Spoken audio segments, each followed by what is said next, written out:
Cell के regarding या battery के रिगार्डिंग एक बहुत ही इंपॉर्टेंट कॉन्सेप्ट डिस्कस करने वाला है और हम भरोसा दिलाता हूँ कि इस वीडियो में आपको मज़ा आ जाएगा। ठीक है, आपको लगेगा मतलब फिजिक्स के मज़े आ गए, क्या ही फिजिक्स है। ठीक है, यहाँ देखते हैं कि अब इस टॉपिक में हम डिस्कस क्या करने वाले हैं। हम बात करेंगे ये जो हमारा सेल है, ये जो बैटरी है जिसका सेल का EMF E और इंटरनल रेजिस्टेंस स्मॉल r, ये मैक्सिमम कितनी पावर डिलीवर कर सकता है।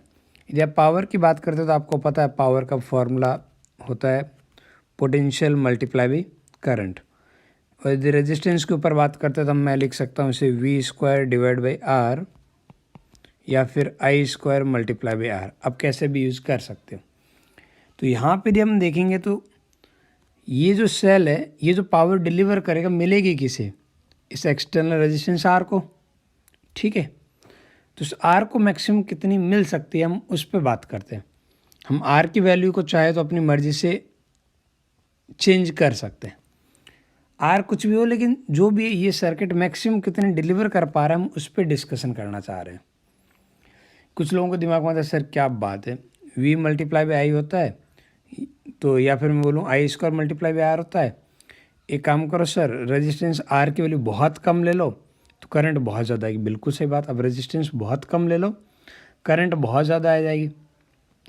करंट बहुत ज़्यादा आ जाएगी तो रेजिस्टेंस कम होगा तो इन दोनों के मल्टीप्लाई पे बारे पे अपन फिर से बात नहीं कर पाएंगे। रेजिस्टेंस यदि टेंस टू 0 हुआ तो पावर तो फिर से टेंस टू 0 हो जाएगी। फिर बोलेंगे रुको सर एक काम करो, रेजिस्टेंस टेंस टू इन्फाइनिट ले लो। रेजिस्टेंस बहुत बड़ा लोगे तो करंट बहुत कम आ जाएगी, वो टेंस टू 0 हो जाएगी। तो एक अप्रोप्रिएट वैल्यू लेनी पड़ेगी जिस पे हमें मैक्सिमम पावर मिल जाए। ये जो भी हमारा सेल है ये मैक्सिमम कितनी डिलीवर कर पाएगा उस सिचुएशन पे हम बात कर रहे हैं। अब समझ पा रहे हो थोड़ी बहुत सिचुएशन। चलो अब देखते हैं, एक काम करते हैं, हम अभी देख लेते हैं पावर इस सिचुएशन में कितनी है और power as a function of R आएगा। फिर अपन देखेंगे कि R की वैल्यू किस तरीके से एडजस्ट करें कि पावर मैक्सिमम आए। तो पावर के लिए मुझे करंट के बारे में इंफॉर्मेशन थोड़ी मिल जाए तो मज़ा आ जाए। मान लेते हैं इस सर्किट में यहाँ पे करंट I फ्लो हो रही है। क्या इस करंट I को मैं सिंपल लिख सकता हूँ, करंट I कि जब कैलकुलेशन की बात करूँगा तो ये दोनों रेजिस्टेंस पैरेलल में आ जाएंगे। तो करंट I सिंपली लिख सकता हूँ E divide by capital R plus small r। चलेगा। ये स्मॉल r बैटरी का इंटरनल रेजिस्टेंस है, ये वेरिएबल नहीं है। ठीक है, अब बात करते हैं पावर की। ये वाला जो A और B के बीच में रेजिस्टेंस कनेक्टेड है, ये कितनी पावर कंज्यूम करेगा, उस पावर को मैं लिख सकता हूँ I² मल्टीप्लाई बाई R। चलेगा। एक काम करते हैं, I की वैल्यू पुट करते हैं।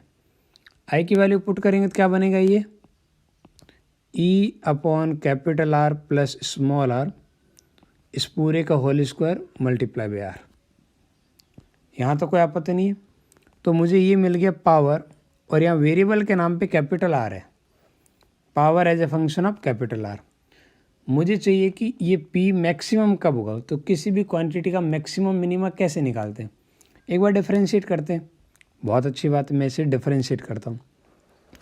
डिफरेंशिएट करूँगा तो ऐसा निकलेगा, differentiation of power which is basically function of R with respect to R। ऐसे ही करोगे, ठीक है। अब इसको डिफरेंशिएट करना है तो मैं एक काम करता हूँ, E² तो कांस्टेंट है और मल्टीप्लाई में इसे पूरे को बाहर ही ले लेता हूँ। रिमेनिंग पार्ट के अंदर मैं डिफरेंशिएशन का जो ये डिवीज़न रूल है उसकी बात करता हूँ। डिवीज़न रूल बोलता है नीचे वाले को आप नीचे ही स्क्वायर कर दीजिए।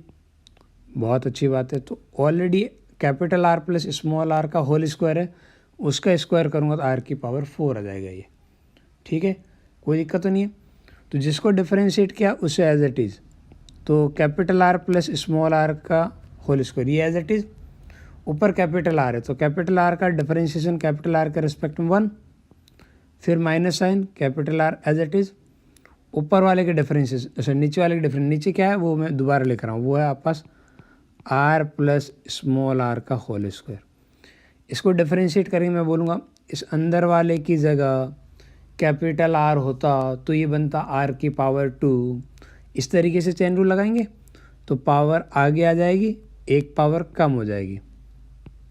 और फिर जिसको दिमाग में डिफरेंशिएशन ये कैपिटल आर माना वो क्या है, capital R plus small R, उसका डिफरेंशिएशन कैपिटल आर का डिफरेंस 1, स्मॉल आर कांस्टेंट है 0, 1 प्लस 0 तो मल्टीप्लाई भी 1 लिख दो चलेगा। तो ये हमारे पास सिचुएशन है। यहाँ से capital R plus small R ऊपर से भी कॉमन आएगा, नीचे से कैंसिल आउट हो जाएगा। सिचुएशन कुछ ये बनेगी आर स्क्वायर और नीचे क्या आपस capital R plus small R की पावर 3। अब जो पार्ट बच गया मैं वो लिख देता हूँ। ऊपर यहाँ बनेगा capital R plus small R, ये बचेगा, और आगे वाले से क्या बनेगा, वो बनेगा माइनस का ट्वाइस ऑफ आर, ये बचा, और तो कुछ नहीं बचा।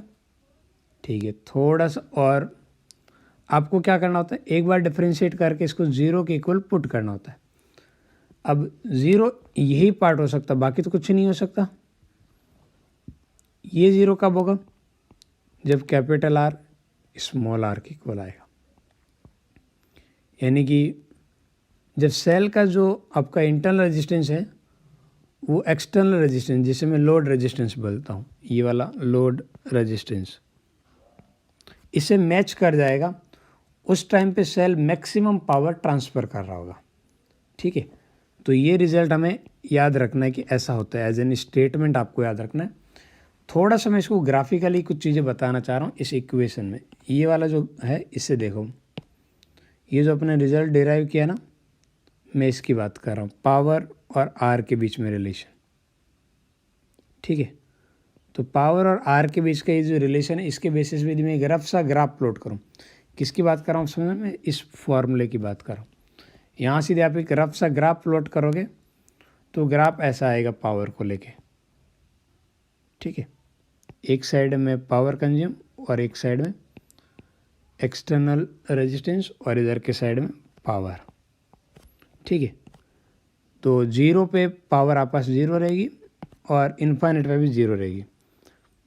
तो ये कुछ रफ सा ऐसा ग्राफ आएगा। ठीक है, आराम से देख लीजिएगा क्या बोल रहा हूँ, ऐसा आएगा। यहाँ कहीं एक वैल्यू आएगी कैपिटल आर की, which is equal to the small R, जहाँ पे पावर हमें क्या मिलेगी, मैक्सिमम मिलेगी। पावर क्या मिलेगी, ये पावर मैक्सिमम आ गई। आप चाहो तो मैक्सिमम पावर की वैल्यू भी निकाल सकते हो। इस पी मैक्स की वैल्यू निकालने के लिए ऊपर वाले में कैपिटल आर की जगह स्मॉल आर पुट कर दो, आंसर सारा आ जाएगा।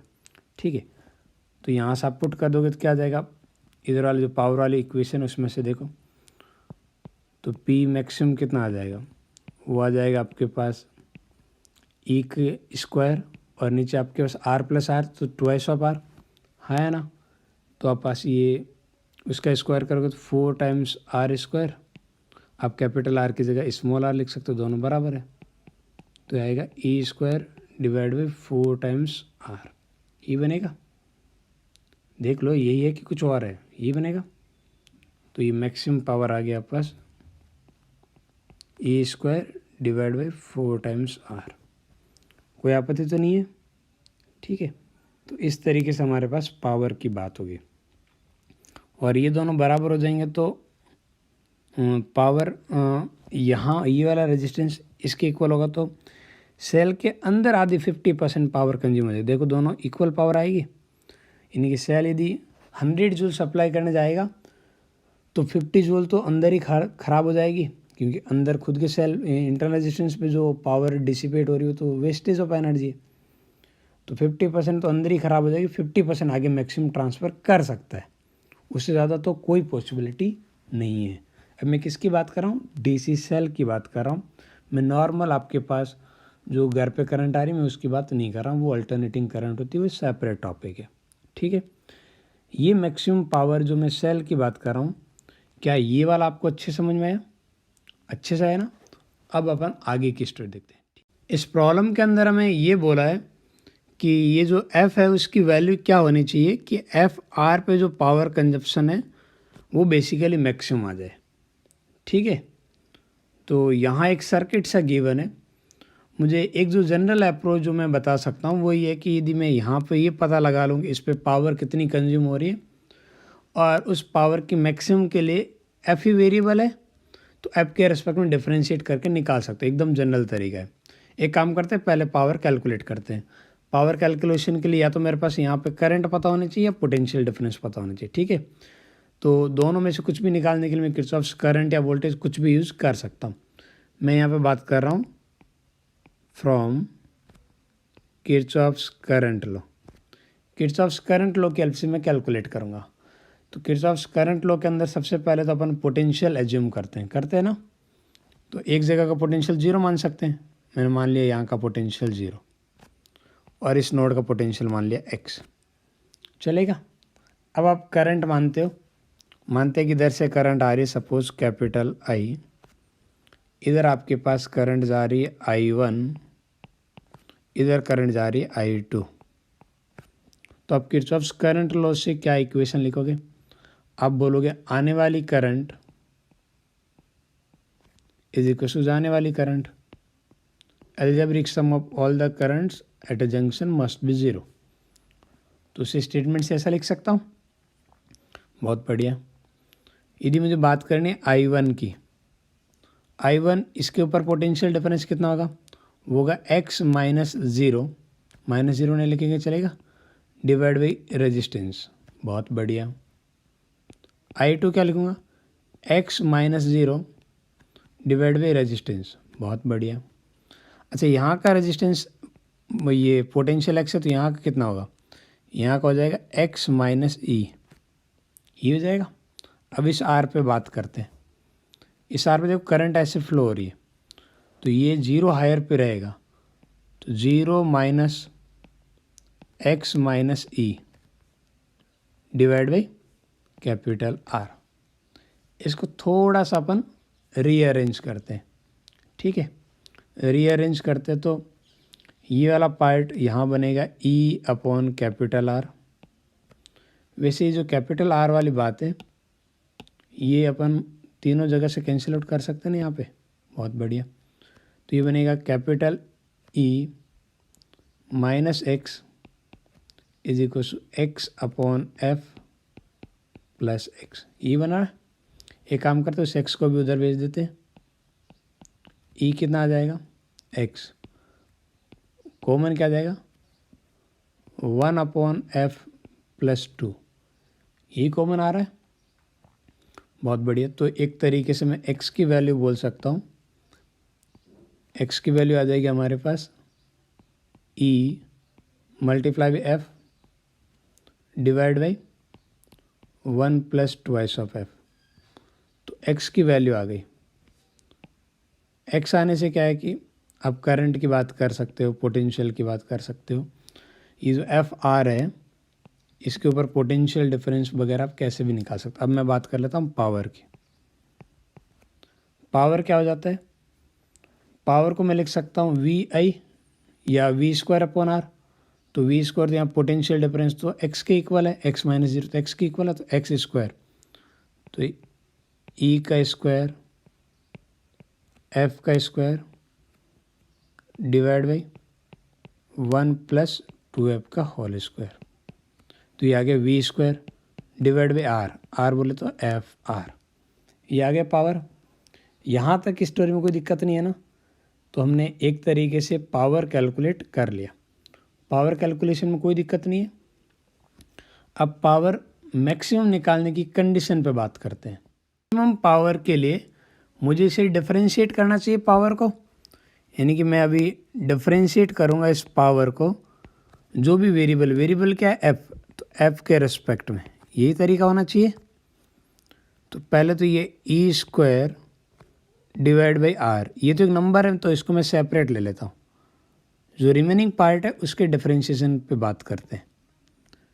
रिमेनिंग पार्ट के डिफरेंशिएशन की बात करते हैं तो मैं लिख सकता हूँ कि हमारे पास ये वाला जो पार्ट है, नीचे वाला पार्ट, उसका नीचे स्क्वायर कर देंगे, हाँ है ना।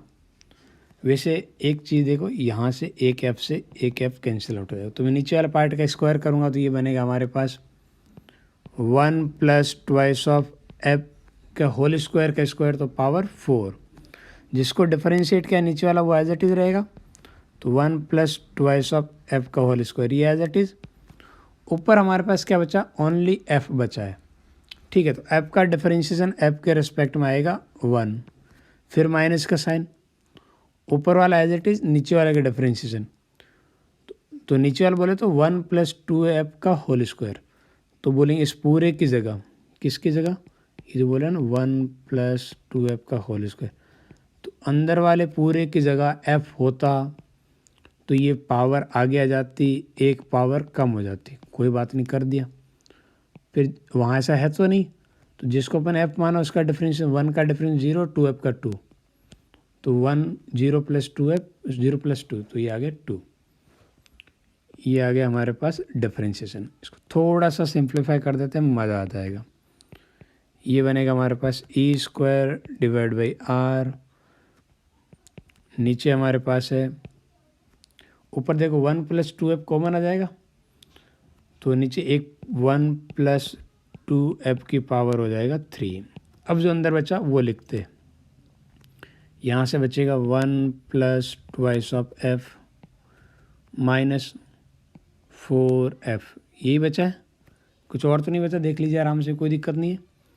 फिर हम बोलते हैं कि इसको 0 की इक्वेट पुट करेंगे, यही वो पार्ट है जिनसे हम उम्मीद कर सकते हैं 0 हो जाए। तो ये कितना बनेगा, ये बनेगा 1 - 2f = 0, यानी कि 1 = 2 ऑफ f। तो f की वैल्यू कितनी आ गई, 1/2। a की वैल्यू आई है तो आप डबल डिफरेंशिएट करके चेक करने की ज़रूरत नहीं है कि इस पर मैक्सिमा है कि मिनिमा है, यानी कि f = 1/2, इन्हीं वैल्यू पे आपके पास मैक्सिमा आएगा, बराबर है। और वैसे भी मुझे पता है कि f की वैल्यू यदि मैं 0 पुट कर देता हूँ, ठीक है, 0 पुट करूँगा तो यहाँ पे आपस पोटेंशियल रेजिस्टेंस 0 हो जाएगा, तो पावर 0 हो जाएगी, जो कि नेगेटिव पावर होती नहीं है, तो वो आपस एक तरीके से मिनिमम हो गया।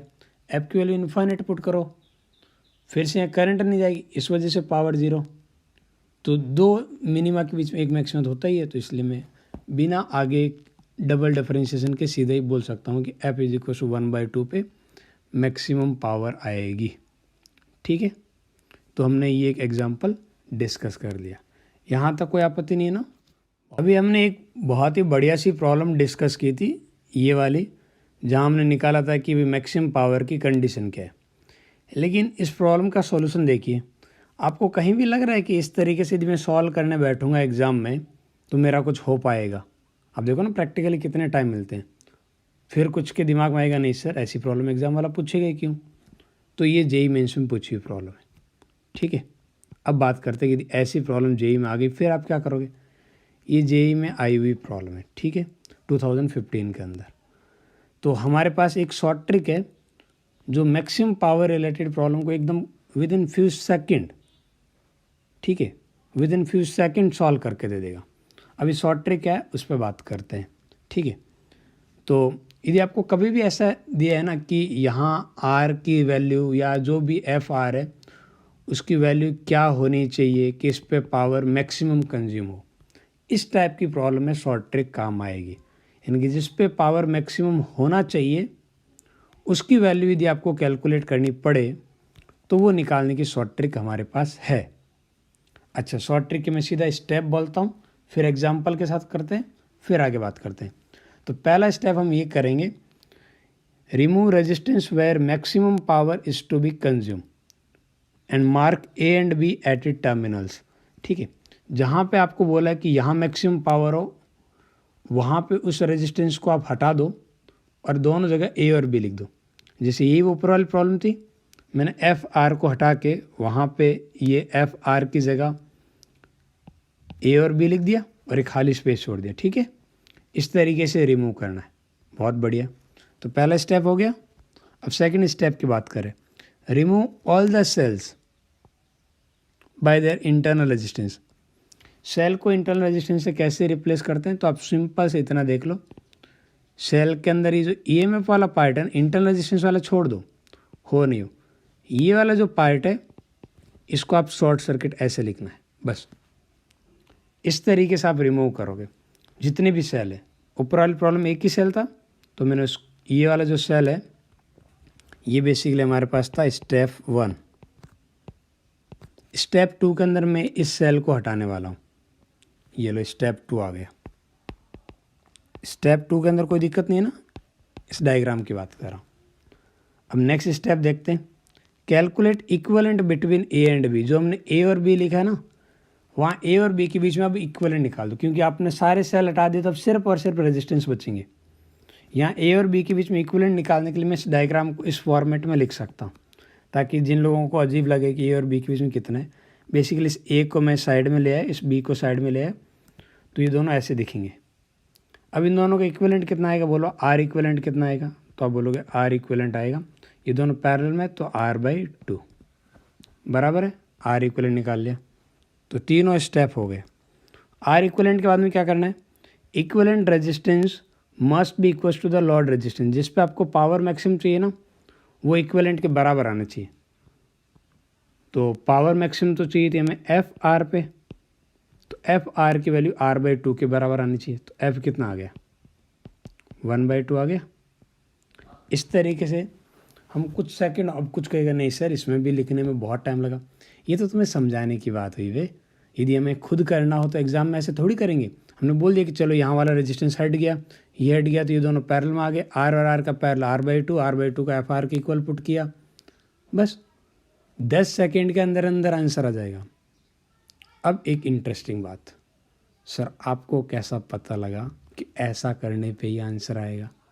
ये कोई आपको रात को सपने में आया, ठीक है, या ये कोई मैजिक ट्रिक है? तो ऐसा बिल्कुल नहीं है, ये कोई मैजिक ट्रिक नहीं है।